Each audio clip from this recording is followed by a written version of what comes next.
While Andrew Cuomo, the governor of New York, and his nursing home scandal may be worse than we originally thought. A new op-ed from the New York Post editorial board claims that Cuomo's team concealed the truth about the COVID nursing home deaths for 9 months. The Post says a Department of Health memo shows it began ordering care homes to report both in-home and in-hospital deaths of residents last April. Meanwhile, one of the governor's former aides breaking her silence about the alleged groping incident at the executive mansion last November. The aide told the Albany Times Union that Cuomo pulled her close and stuck his hand under her blouse. She also said the governor tried to groom her for a relationship over the past 2 years through inappropriate behavior, including tight hugs and kisses on her cheek. And joining us now is a women's rights attorney and the founding partner of Allred, Morocco and Goldberg, Gloria Allred. She's also representing one of the Cuomo accusers here. Gloria, great to talk to you again.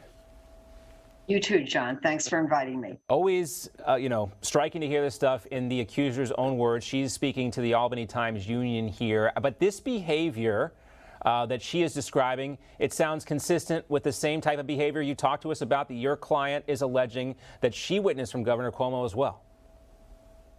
Yes, because my client, Sherry Ville, although she alleges that she was grabbed and kissed on the face, and we released a photo showing that, she says that his advances towards her and his conduct towards her, she perceived as being sexual and perceived as being very aggressive.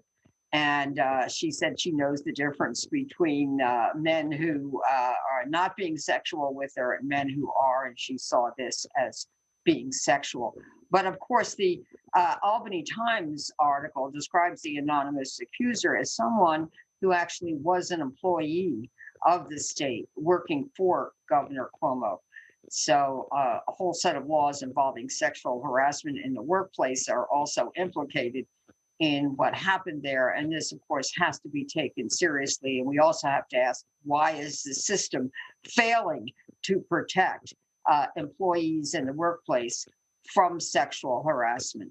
Yeah, if you look at this and you look at the nursing home scandal and that New York Post op-ed, it looks like both of these things were going on much longer than anyone indicated. And as we kind of talked about last week, one without the other probably wasn't enough to get Cuomo in the hot seat.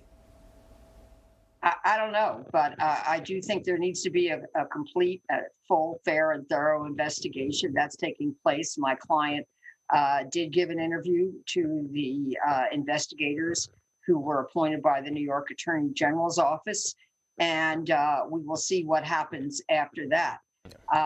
And we don't know if more women will come forward or will not, but I agree with you, John. The combination of the issues involved in the nursing home scandal and the number of women who've come forward alleging sexual harassment, alleging sexual abuse and misconduct, the combination is certainly of concern. Yeah, it didn't seem like there was enough or ability or I guess bravery to come forward, but now the accusation's almost like an avalanche of this stuff. Let's also talk, Gloria, about Harvey Weinstein. He's going to appear in court on Monday for an extradition hearing. Prosecutors in L.A. want to extradite him for where he faces federal sex crime charges. This week, Weinstein appealed his conviction on 2 other sex crime charges in New York. He's already serving a 23-year prison sentence there. His defense team claims that he was denied the right to a fair trial by a judge who was biased against him. Any chance of this being overturned? Any chance of a new trial here? I certainly hope not. He is asking for a new trial in reference to my client, Mimi Haley, who was the victim for whom charges were filed in the New York criminal case. And the jury came back and convicted him of criminal sexual assault involving Ms. Haley. And he is arguing the contention in his appeal that his interaction with Ms. Haley was consensual. Obviously, the jury didn't agree, John, because they convicted him of the felony for which he was sentenced to 20 years in prison. So I certainly think there was enough evidence to convict him. We'll see what the Court of Appeals says. But meanwhile, you mentioned the extradition hearing. Actually, it's the LA County District Attorney's Office who is seeking to extradite him. It's not a federal case, a state case, but seeking to extradite him to Los Angeles, where he is going to be prosecuted on allegations of 5 alleged victims. And I represent 2 of the 5 in Los Angeles. So we are going to see what happens on Monday. This extradition hearing has been continued a number of times. I certainly hope, and I do expect, that it will go ahead on Monday, and then we'll see if as and when he is extradited to LA, hopefully in the near future. Yeah, I mean, the fact that he is claiming he had a biased judge is interesting, given everything that he did to try and stop these accusations from coming forward. Yeah, eye-raising. Now, let's talk. I think he had a fair trial. Yeah. I sat through almost all of it, and I think it was a very, very fair trial. But we'll see what the Court of Appeals says. That's what the Court of Appeals is for. Real quick, we got a minute left. Ghislaine, exactly. Maxwell's lawyer says that prosecutors are trying to embarrass and humiliate her over her dirty prison cell.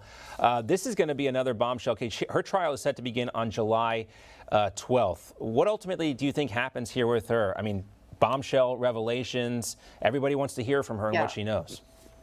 Yeah, it may end up getting continued, the July trial date. She may seek to continue it because she is going to be arraigned this month on a 4th charge involving an allegation of sex trafficking of a 14-year-old girl to give nude massages to Jeffrey Epstein.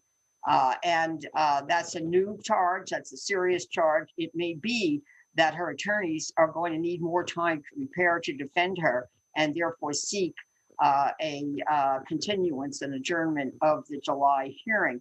There's also the Court of Appeals now is in the United States Court of Appeals going to decide whether or not it was correct, whether she should have been denied bail 3 times.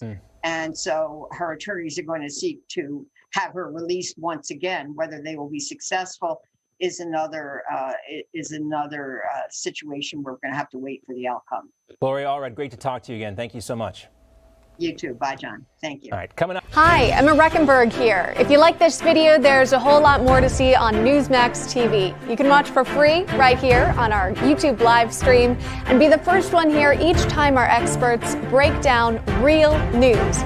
Just hit that subscribe button, ring the bell icon, and stay with us on America's fastest growing cable news channel, Newsmax TV.